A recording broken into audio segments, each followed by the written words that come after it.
Rice facial के लिए आपको चीज़ें ज़रूरी हैं। राइस 3 in 1, स्पैचुला, स्पंज और आपका हेडबैंड। हेडबैंड अच्छी तरह से लगाने के बाद आप अपने चेहरे को अपने फेवरेट फेस वॉश से अच्छी तरह से साफ़ करें कि कोई इम्प्योरिटीज़ ना रह जाए। उसके बाद अपना मुंह धो लें।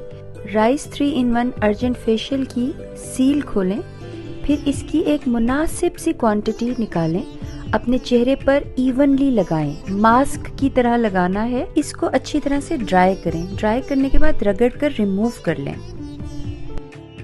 आपके धुले हुए चेहरे से भी इतनी इम्प्योरिटीज निकलेंगी कि आप हैरान रह जाएंगे।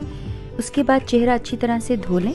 ये हमारा कोलेजन सीरम है। इसको किसी भी फेशियल के बाद अगर आप अपने चेहरे पर लगाएं सोने से पहले और सुबह, तो आपको बहुत इफेक्ट्स मिलेंगे। These 2 things are miracle for your skin.